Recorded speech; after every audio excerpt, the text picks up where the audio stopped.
Hi అందరికి నమస్కారం. అందరూ బాగున్నారా? ఈరోజు నేను పెసరపప్పుతో పప్పు చారు చేస్తున్నాను. ఎలా చేస్తానో చూపిస్తాను మీకు. రండి. టమాటాలన్నీ కడిగి పెట్టుకున్నానండి. ఉల్లిగడ్డలు, పచ్చిమిరపకాయలు, కొంచెం చింతపండు. పెసరపప్పు కడిగి నానబెట్టుకున్నాను. ఒక 10-15 నిమిషాలు నానబెట్టుకోవాలి. ఇప్పుడు ఎండాకాలం కదండి, చాలా సలవా ఉంటుంది, ఇంకా టేస్ట్ కూడా బాగుంటుంది. ఈ పప్పు చారులోకి ఇవ్వండి పొడుగు పొడుగు కట్ చేసుకోవాలి. ఇట్లా పొడుగు కట్ చేసుకుంటే సాంబార్లో బాగుంటుందండి. పప్పు చారులోకి ఇంకా కొంచెము లావుది కూడా వేసుకోవాలి.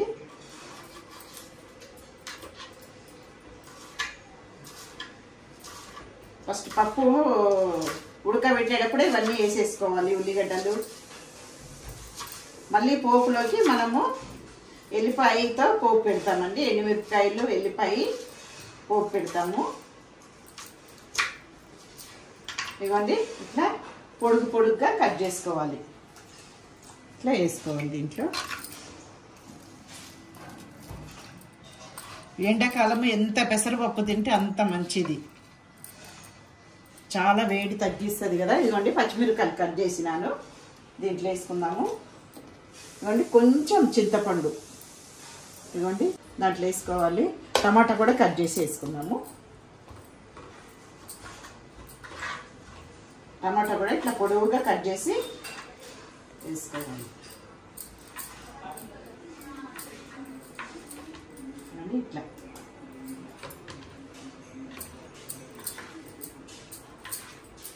టిఫిన్ ఏం లేదండి, డైరెక్ట్ లంచ్. మా ఫ్రెండ్ వాళ్ళ పిల్లలు వచ్చారు, వాళ్ళు లేట్గా పడుకున్నాం రాత్రి. ఇందాకే లేసారు 11 o'clockకి. ఇంకా టిఫిన్ ఏం లేదు, ఇంకా లంచ్ చేసేస్తామని చూసి ఇంకా లంచే చేస్తున్నా. నేను ఆలు రైస్ చేస్తున్నానండి. అది కూడా ఎలా చేస్తానో మీకు చూపిస్తాను.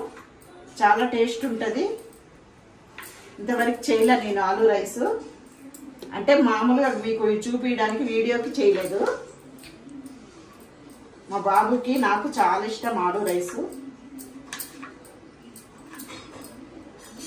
మొన్న టమాటా రైస్ చేసిన, చాలా లైక్ చేశారు. ఈరోజు ఆలు రైస్ చేస్తాను.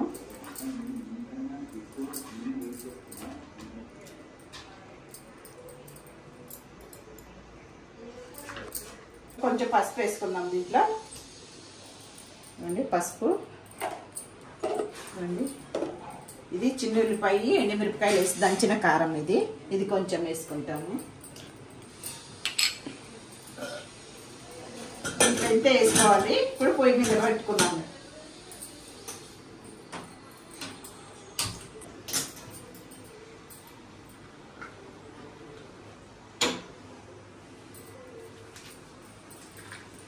ఇదిగోండి ఆలు రైస్ చేస్తామని ఇదిగోండి రైస్ కుక్కర్లో బియ్యం పెట్టినాను. ఇదిగో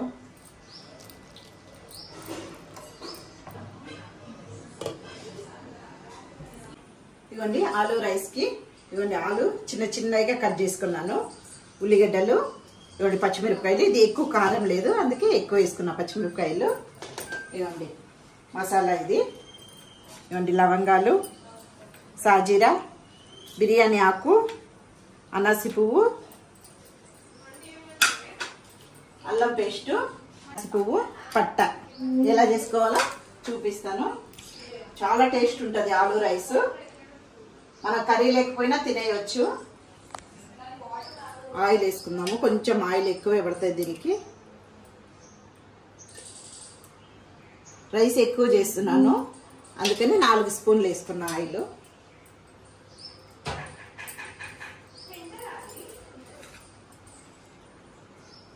ఇవన్నీ వేసుకుందాం ఇప్పుడు.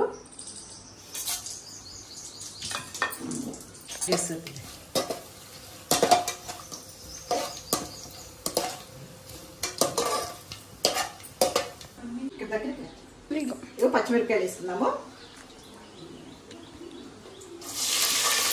అది కారం తక్కువ ఉంది, అందుకని కొంచెం ఎక్కువ వేసుకున్నాను. మేము కూడా కొంచెం కారం ఎక్కువే తింటాము. ఉల్లిగడ్డలు అన్నీ ఒకేసారి వేసుకుంటే అన్నీ ఒకేసారి వేగుతుంది. ముందు ఉల్లిగడ్డలు అట్లా వేసేస్తే తొందరగా ఉల్లిగడ్డలు వేగిపోతుంది అనమాట. అందుకని ఒకటేసారి వేసుకుంటాను నేను. ఇవన్నీ మంచిగా వేయాలి, మంచి బ్రౌన్ కలర్ వచ్చేదాకా వేపాలి. ఇవి మూత పెట్టకూడదు, మూత పెట్టకుండానే వేయించుకోవాలి, లేకపోతే ఆవిరికి మగ్గినట్టు అయిపోతుంది. మంచిగా వేయగాలి. ఇవి ఉడికింది, ఇవ్వండి ఇట్లా ఉంది. కొంచెం గంటితో ఇట్లా మెసిలినట్టు చేసుకుందాము.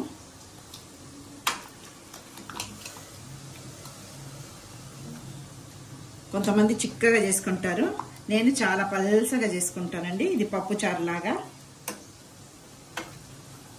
మనము ఇది పోపు పెట్టుకొని దించి పెట్టిన తర్వాత కూడా చిక్కబడుతుంది పెసరపప్పు కాబట్టి, అందుకని కొంచెం వాటర్ ఎక్కువ వేసుకోవాలి దీనికి. ఇట్లా లైట్గా గంటితోనే మెతుక్కోవాలి, తొందరగా ఉడికిపోతుంది కదండి పెసరపప్పు, మెత్తగా అయిపోతుంది.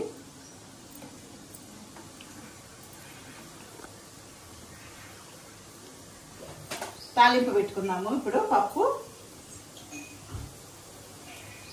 ఆయిల్ వేసుకుని 3 స్పూన్లు వేసాను. పప్పు ఎక్కువ చేస్తున్నాను నేను. 3 స్పూన్లు వేసిన ఆయిల్.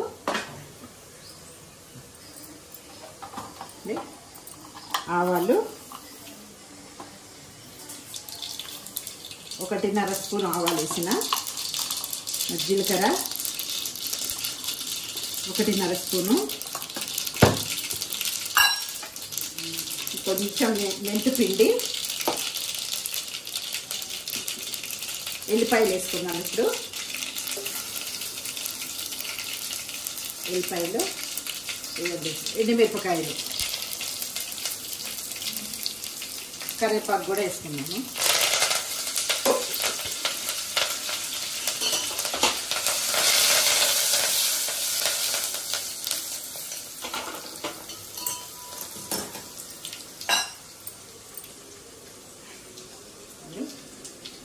వేగినవి వేసేసుకున్నాం పప్పు.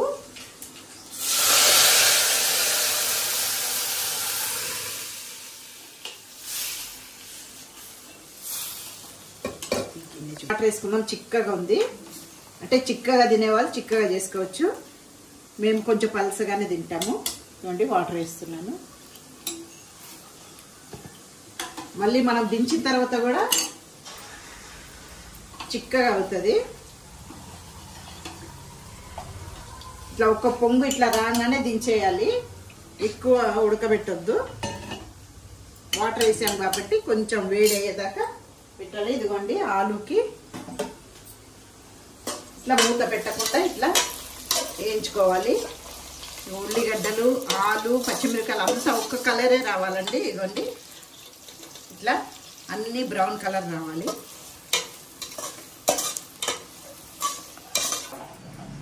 సాల్ట్ వేసుకుంటున్నాను. సాల్ట్ వేసిన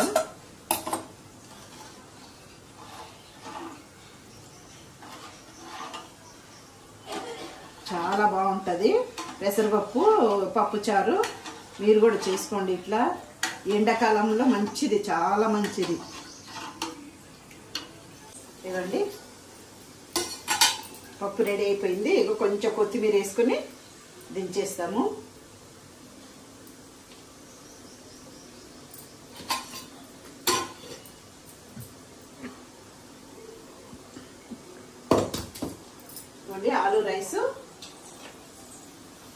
ఆలు రైస్ కూడా రెడీ అవుతుందండి. మనము ఆలు వేయించేటప్పుడు, ఉల్లిగడ్డలు ఆలు వేయించేటప్పుడు సిమ్లో పెట్టుకోకూడదు, హైలోనే పెట్టుకోవాలి. అప్పుడే ఇట్లా బ్రౌన్ కలర్కి మనకి ఇట్లా క్రిస్పీగా ఏగుతుంది. ఆలు మెత్తగా ఉన్నింది అనుకోండి ఆలు రైస్లోకి మనకి బాగోదు. ఇట్లా క్రిస్పీగా ఉంటే బాగుంటుంది. అందుకని సిమ్లో పెట్టకుండా హైలోనే వేయించాలి. హైలో పెట్టి వేయిస్తేనే ఈ కలర్ వస్తుంది. చూడండి ఇట్లా. కొంచెం సాల్ట్ వేసుకున్నాము.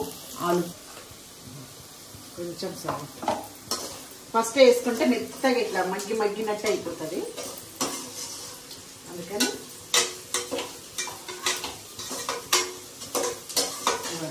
చూడండి ఇట్లా ఏ కలర్ వచ్చేదాకా వేయించుకుంటేనే మనకి రైస్లోకి మంచి కమ్మటి స్మెల్ వస్తుంది. ఇట్లా వేయించాలి. ఆలు రైస్ అంటే ఇట్లా వేయించుకుంటేనే బాగుంటుంది. ఇప్పుడు అల్లం వెల్లిగడ్డ వేసుకుందాము.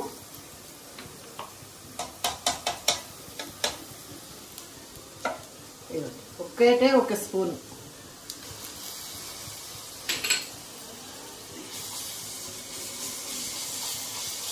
ఇక్కడ చూపి.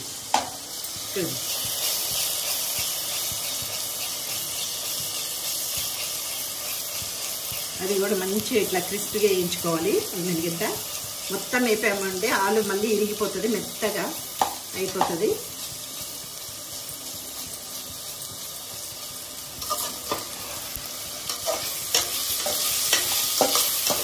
ఇప్పుడు రైస్ వేసుకున్నాము సిమ్లో పెట్టుకొని. ఏమంటే రైస్ వేసుకుందాం ఇప్పుడు. ఏమండి రైస్ రెడీ అయింది.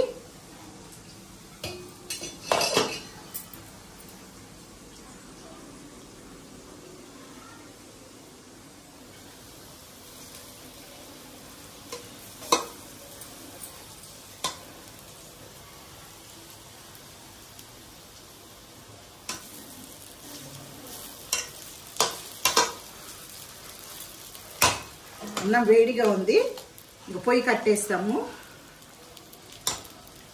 మనకి చల్లగా ఉంటే రైసు మనం పొయ్యి అట్లనే పెట్టుకోవచ్చు. అన్నం వేడిగా ఉంది కాబట్టి పొయ్యి కట్టేస్తాము. పొయ్యి కట్టేస్తున్నాను.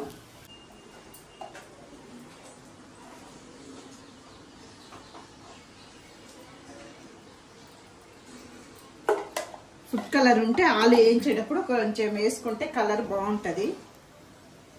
ఫుడ్ కలర్ లేదండి.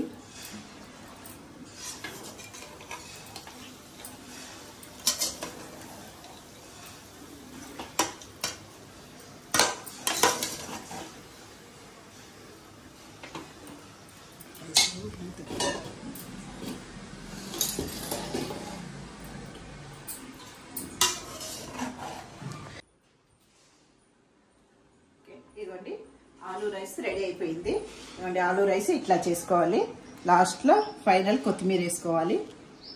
చాలా టేస్ట్ ఉంటుందండి. దీని కాంబినేషన్ పల్లీల పచ్చడి బాగుంటుంది, కానీ ఇప్పుడు నేను చేయలేదు. ఇవే చాలు, ఇవే తింటామన్నారు, అందుకని ఈ వర్కే చేశానండి. ఓకే అండి, ఇట్లానే చేసుకోండి. ఆలు రైస్ చాలా బాగుంటుంది, టేస్ట్గా ఒట్టిగానే తినేయొచ్చండి ఇవి. ఓకే అండి, ఈ వీడియో మీకు నచ్చితే లైక్ చేసి సబ్స్క్రైబ్ చేసి షేర్ చేయండి.